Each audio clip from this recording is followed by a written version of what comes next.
Show me the money. Was looking good, but I think I'm taking too long. Back to the spot for a Glock. I took a loss over floss, but still got a knock. Money!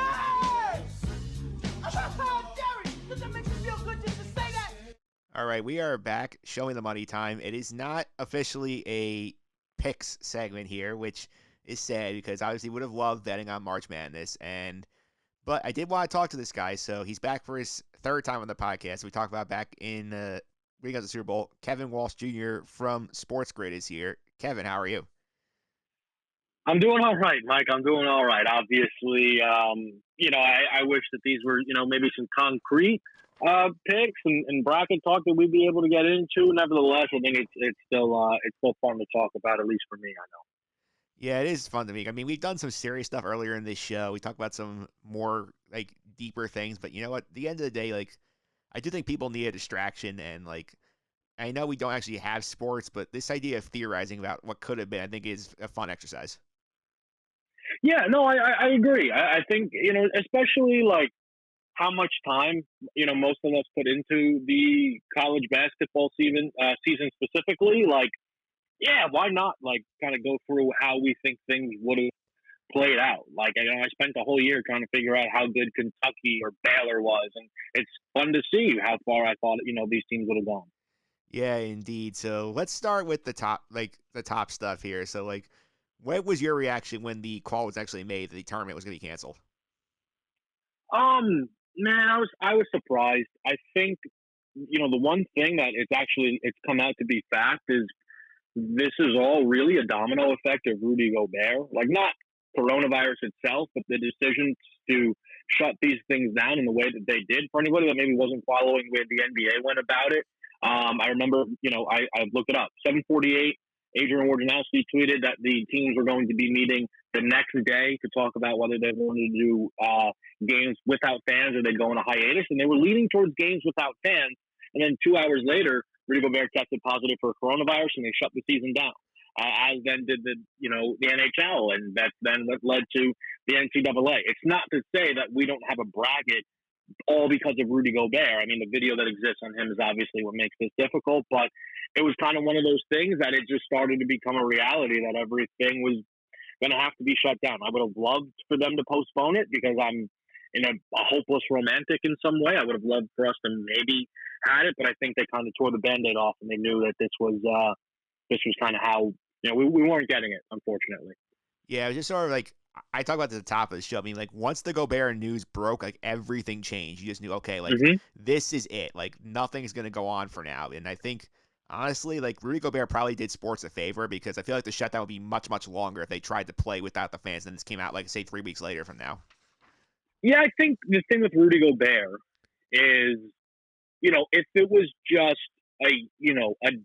a different guy who got it, we would all be reacting a lot differently. It's the guy who openly mocked the virus and proceeded to touch the microphones after a press conference and, as reported, touch all of his players' clothes and equipment when he was in the locker room was the very first, athlete that here in America, because there was a player on Juventus who got it, but who got it. And it's just the fact that the one who openly mocked it got it is what's made this all feel like the worst movie I've ever seen. Yeah, we are in the darkest timeline right now. We are going to try and lighten things up, but there actually was some college basketball news. You and I are both Iona guys. They made some coaching news that Tim Kluse retired, stepped down due to health concerns. Rick Pitino, the new head coach at Iona. What's your thoughts on that? Man, I'm excited about it. We can actually, we can talk about the morals of it all because, Pitino, not the cleanest tenure at Louisville, but he feels like the NCAA, and him are kind of going to be on good terms when he comes back, and we'll see if that's the case. But strictly from a basketball and a program perspective as to what this could mean for Iona College, I mean, Tim Kluse is, and this is not some Iona bias, you can ask anybody that's followed the MAC, he's the best coach in the history of this conference, dominated at Iona. He didn't really coach the team this year. And you saw the drop-off. It's kind of like when LeBron would leave Cleveland. You saw the drop-off for the Iona Gales without Tim Kluse, where, 4 years in a row they had won the MAC tournament.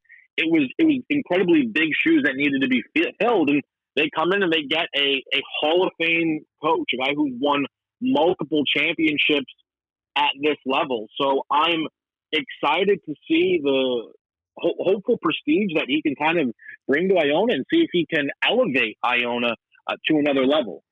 Yeah, for sure. It's something like I'm excited about because I mean, this is like a kind of move that can really like enhance the program significantly because like I mean, yeah, he has his warts and whatnot, but I mean, this is a coach who's going to get you a better out of conference schedule. They just renovated the Heinz Center. Those games are going to basically sell out all next year. You get better recruits coming in there. I know he said he wants to get a bunch of grad transfers to come in to help establish the culture he wants to run. And like, this is a program that has been in the NCAA tournament consistently. Now you're talking about the upsides, like maybe they're winning a game. Maybe they're winning a game or two. Mm-hmm. Yeah, you have to think about expectations. Look, like Dickie V, and I love Dick Vitale, but he's saying that, he's about to turn Iona into Gonzaga. Like, I don't know about that, Dickie V. That'd be great. I'd take it. But, Iona is still looking for their first tournament win. And if Rick Pitino, is the driving force behind that'd be incredible. And that's kind of the expectations. He's not coming into a slouch program, though. Again, before this year, 4 consecutive years going to the tournament by winning the MAC championship. Like, it goes to show that there is a pedigree with this school. I mean, we already saw some reporters talking about guys reaching out saying, yeah, I think maybe my kid will transfer there. Because now, if all of a sudden, Mike, these kids feel like they have a clear ticket to the NCAA tournament by being in the MAC and winning the MAC, along with getting to play under a coach with a level of prestige that Rick Pitino has, then yeah, you actually will likely see a massive uptick in the caliber of player. And that's not to, downgrade the guys that are there now. I think there's a lot of good guys that have come through. Ricky McGill, AJ English, David Lowry. There's plenty of good guys that have come through. But this can now go to hopefully another level. And I think I'm also, in total agreement with what you mentioned about the home court advantage. Now, I had multiple friends of mine, fellow alum that texted, we're out to the first game, have to be in attendance more. And I think that atmosphere and that buzz is probably going to be consistent for at least his first year there and probably years to come. Yeah, it'll be exciting to see what happens there. Maybe we'll get them in next year. This year, though, no tournament. Are you surprised the NCAA did not actually release the bracket? I am not, all in all. I would have been fine with it. It would have been fun. I mean, there's a reason why, I've been breaking down Lunardi's mock bracket and took the time to fill out kind of how I think, some things would have gone. But I understand it. Like, part of the reason is, I understand it's easy to just say, oh, okay, this team was in first place within their conference. We'll push them through. But these conference tournaments matter too much. Like, there's upsets all the time. Northern Iowa, within their conference in the Moval, was supposed to be an absolute shoo-in. Like, they got bumped out. So we could have got a bracket, but it still wouldn't have been an accurate representation. Like, I don't think you would have been able to take that bracket and say, this is what it would have been if coronavirus never came through. No, because the conference tournaments, and as anybody who follows college basketball knows, is an essential part of the game and an essential part of creating our field. It is indeed. And you mentioned it. Joe Lunardi actually did do the work. He did put together a bracket of 68 teams.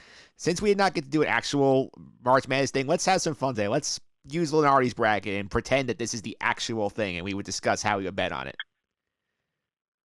Yeah, I mean, I've been looking at it. What I'm appreciative is that not only did he have his bracket up on Bracketology, but I guess he maybe made the decision and reached out to a couple of cappers out maybe in Vegas and threw us some lines. So yeah, there's been stuff to kind of at least dig my teeth into. It's pretty cool. Yeah, it is pretty cool. We'll start with that bracket there. So like, just in general, like this is something we can apply next year as well. So like, when you first get that field of 68 teams, like, what's your betting strategy with this bracket or like any bracket in general? Yeah, I think it's always the evolution, right? There's your people out there who just fill out their brackets, and by the way, that's betting. When you jump in a pool and you fill out your bracket, that betting, and then there's going into the individual matchups and the spreads, and to some degree, I think you maybe want to try and fill like you can fill out multiple brackets. Obviously, you have to have your one final submission, but I kind of like to go through the bracket, look at things almost on their face, and then kind of dive in because, like, it's one thing to pick the 14 seed, again, according to his bracket, Eastern Washington, to upset the 3-seeded Seton Hall.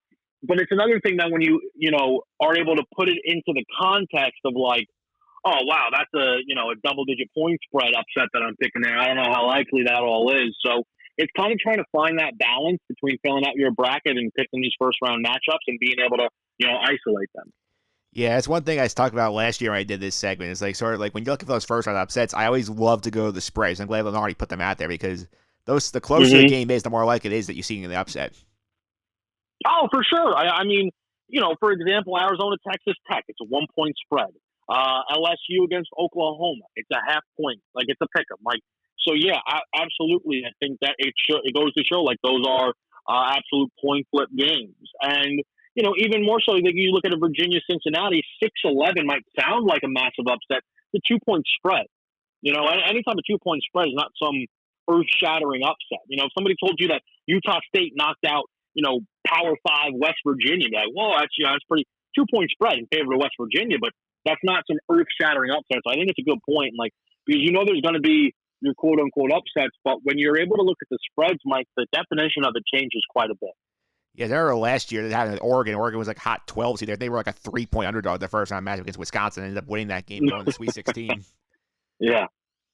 Yeah, I mean, that Oregon team frustrated me to no end because I stubbornly was trying to bet overs in their basketball games, and they played Virginia, and the number was catastrophically low, and they still didn't even flirt with it because neither team liked to score. But that's it's what it is.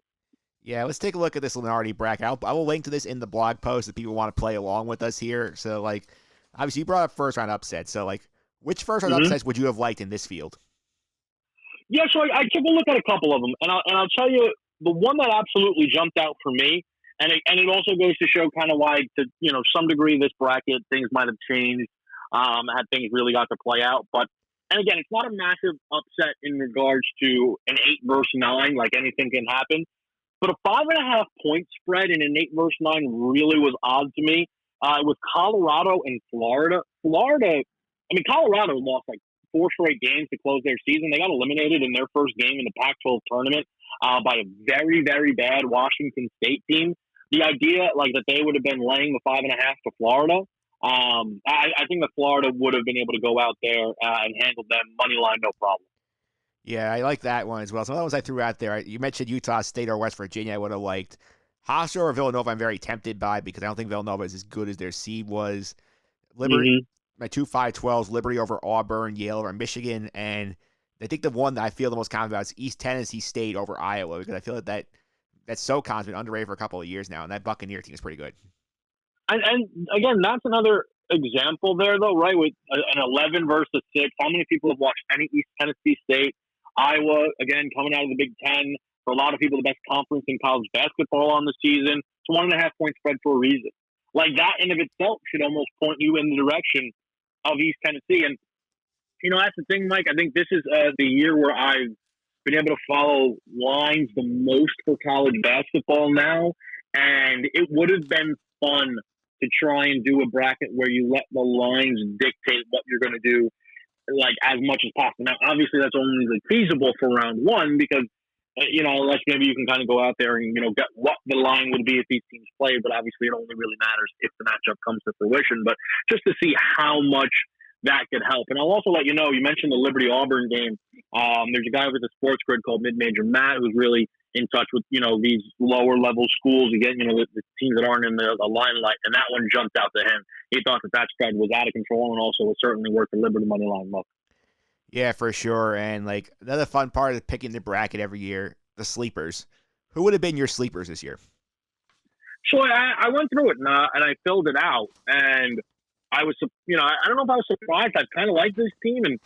But Arizona went on a little bit of a run for me. Arizona got themselves all the way actually into the Elite 8 as a 7 seed in my bracket. They're playing out of Sacramento.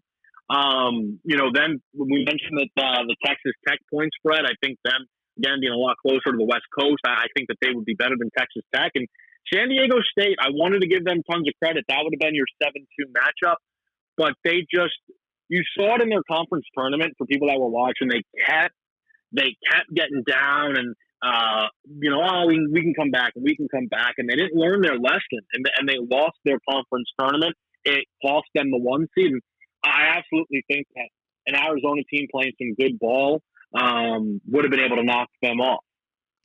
Yeah, I have a couple in mind as well. East Tennessee State, as mentioned, obviously I thought they would have got by Iowa in the first round. Then they have a very vulnerable Duke team that's not played good defense. I think they could have gotten far. The other one I like is a sleeper, Rutgers, because I think that this team, I know they get a lot of grief for not winning away from the rack, but they picked up a good road win at the end of the year against Purdue. They have a winnable 8-9 matchup. Then they get a Baylor team that really struggled down the stretch, and you could see that maybe Baylor plays a little tight in that game. Rutgers sneaks through. Well, that's the thing. I'll tell you right now, Baylor was the only 1 seed that didn't make it to the Elite Eight for me. But that's also always a danger, right, with kind of, a bracket. Is you're like, yeah, I can see Rutgers beating Baylor, but then they lose to St. Mary's because this team's road struggles continue, and it's like, oh, son of a gun. That's just kind of, and that's why the brackets are so fun, and, you always have to pick your battles, right, because you don't want your bracket busted on day one, and, that's why, sometimes going chalk is a bit safer, but nevertheless, I understand it. I had Baylor not making it to the Elite Eight as well, a little bit further, though I think I would have probably had them going than you. But nevertheless, yeah, Baylor's, the way they played down the stretch, Mike, not impressive. All right, so let's go a little further on our mock bracket. Let's set up the Elite Eight. Who do you have there? Mm-hmm. Who do you have going to the Final Four? Sure. So in the Midwest, I had a 1-2 of Kansas, Kentucky. In the East, I had a 1-3 of Dayton and Villanova. In the West, I had a 1-7 of Gonzaga and Arizona. And then in the South, I had a 4-3 Louisville, Michigan State. I feel pretty good about that. I think the 1 seeds would have done their dancing. Ultimately, my Final Four was set up for a Kentucky-Dayton game, with Kentucky upsetting Kansas and Dayton continuing to play good basketball, and then Gonzaga and Michigan State on the other side of the bracket for my Final Four. Yeah, we are very similar. I had the Kansas, Kentucky in the Midwest. Took Kansas there. I had Dayton over Florida State in the East. I like the Seminoles. I don't think they got a lot of respect. I actually put Seton Hall in the Final Four. I took them over Gonzaga out West. I know the home court. I know the home court would not have been in their favor going out to LA, but I think their team is deep enough to do it. And I had Michigan State over Louisville in the South region getting to the Final Four. So I thought pretty similar picks there. Yeah, and that's kind of the thing is, as I was filling this out, part of the thing with filling out a bracket is you don't want to go chalk and you go, oh, look, I put a 4 seed in Louisville, but, Louisville over Baylor, or you didn't even have Louisville playing Baylor, right? It's such an easy decision kind of then when you get to that point. Michigan State, red hot on their way to the tournament. So, yeah, I think, all in all, I feel like the matchups that we had there, what was it? All but 2 teams out of, 6 of the 8 we had similar. I think you would have seen a lot of people with comparable, Elite Eights. All right, so let's wrap it up here. The final is who and who wins? So for my final, I had Kentucky and Michigan State. I was positioned on a Kentucky to win the title future at 20-1. And then I was not able to make it to Jersey in time to get a Michigan State 20-1 future ticket in as well that I was interested in. Pretty much my excitement there, Mike, is if you remember, 1-2 preseason, it was Michigan State and Kentucky. So for some people might think that it sounds far-fetched, but I think it would have been actually pretty poetic for this wild college basketball season we don't know who's good, to just end up in the preseason 1 and 2 teams playing each other. They actually played each other at the Garden for game 1 of the season. I was there. Kentucky beat them. I got Kentucky over Michigan State in the championship. Yeah, my scenario there, I had Kansas topping Dayton. They did play once in Maui. Dayton kept that close. I think Kansas is just too much firepower for them. Then I had Seton Hall and Michigan State. It's actually a rematch because these teams met in Newark back in November. Michigan State escaped by 3. I thought the Pirates would get through them this time. And then I have Kansas over Seton Hall winning the championship. Yeah, I'll tell you this much right now. Seton Hall goes on any run like that, and you're winning, I think, any bracket pools that you're in, that's for sure. Yep, and just to cap it all off, I think we do have to play this for a minute.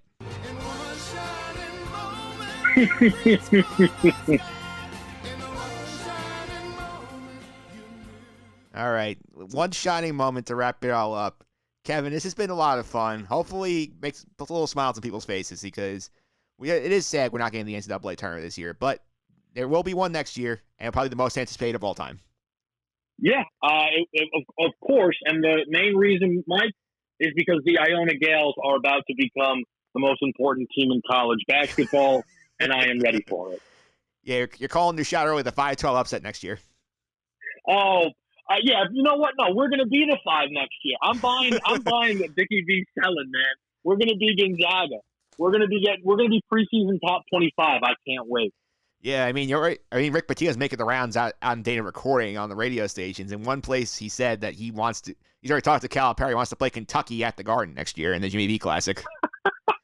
Well, I'll be there. I don't know how the game will go, but I know I'll be there for it. That's for sure. Yeah, I don't know if they're enough 5-hour beat Kentucky, but they could definitely make things very interesting. He's getting the right guys in there. I'm in for it. Yeah, so Iona suddenly, and we do have the connections here, so it'll be interesting to keep track of them becoming probably the most interesting basketball program in New York State next year. Yeah, it's going to be as you know, as an alum, it's going to be a very surreal thing when you turn on SportsCenter and one of the first 3 highlights, it goes Duke, Michigan State, Iona. It's like, what? But that's going to be the new reality. I look forward to it. Yeah, as somebody who has worked a lot with the program this year and helped out with their broadcasts, like in the truck down there, that's going to be interesting seeing like the highlights because those games are shot by students down there. So seeing highlights from seeing highlights. Yeah, that's a good point, Mike. I didn't really think about that. I love those fellows that helped put the broadcast together when I was there. I was a part of that as well. But there's a big difference, right, when it's all on ESPN3 and your buddy from mass comm class is calling the game, and all of a sudden now Jay Billis is in the arena. It's a little bit different. Yeah, I mean, the great Vin Parisi, friend of the podcast, did call a couple of games this year for ESPN3, but I feel like you might be getting some more ESPNU broadcasts coming in there. Yeah. Listen, Vin, I met Vin, one of the game once. Seems like a great guy. I hope he doesn't get the boot, though, because I think he's going to be in high command now to call these Iona games. Yeah, all of a sudden the demand for tickets, too, also spiked. So it's just like, I was joking to people. I said, you know what, like, I'll keep working. That way I don't have to pay for my way in. It's a good call. Yeah. It's a really good call. People are all of a sudden going to be asking, former alum, hey, you got me a couple tickets to this game? Like, it's going to be packed, which I'm excited for, though, honestly, because, our home court atmosphere is not anything to write home about. It's fine. It's not special. I think it's going to become special. It will become special, and I feel bad for the people like Mike from the Avenue Deli who, like, I got to know over the year, and he's like, at times he asks, like, hey, like I have tickets available tonight? I'm like, yeah, we have tickets available tonight. It's not going to be as many, we have tickets guaranteed available tonight. Yeah, but it's going to be a lot more people asking if you got them. Yeah. It's going to be, you'll see. Look, all in all, though, it's going to be fun. It's going to be fun. I'm excited. Yeah, give the New York fans something to look forward to. Rick Pitino coaching in New Rochelle once the coronavirus escapes. Kevin, thanks again. I really appreciate it. Appreciate it, Mike. Always a pleasure, man. Yeah, before I let you go, how people follow you on social media and keep up with what you're doing over at SportsGrid? Yeah, follow me over on Twitter at @TheKevinWalsh and check out all things that we're doing on SportsGrid. Keeping the content coming and hopefully giving people to sink their teeth into. The NFL season, as you can see, free agency is still rolling and there's plenty of stuff to talk about. We're doing it over at SportsGrid, so follow us there and keep up to date. Yeah, best of luck to you over there. I know it's tough. Like, I'm related to it. I'm doing one show a week. It's hard. Imagine you guys trying to have like daily content. It's going to be very difficult. It's very different, is what I will say. It's very different, but we've got a great group over there, and everybody, is making the adjustments necessary. And the one thing I've learned about the sports world is there's always news. There's always an angle, and thus far, Mike, that has remained the case. As we learned on the first full day without sports, we had Rick Pitino going to Iona. Exactly. There's always something. All right, that was Kevin Walsh doing our mythical March Madness predictions here. What this bracket would have looked like, who would have won it all. Up next, our friend Martino Pucio's coming on. Do you know that? I didn't realize Martino was coming on, but I'm sure it'll be good because Martino's the best, and so I'll give a guarantee to the listener. Don't miss out on that. Martino Puccio is the best, as is Mike. Yeah, I appreciate that. Martino's coming on. We're expanding our pop culture coverage here, try and fill some of the content gap. Next 2 weeks, Martino and I are doing Curb Your Enthusiasm recaps. So we're going to recap. The season's rounding up. We're recapping episodes 8 and 9 right after this.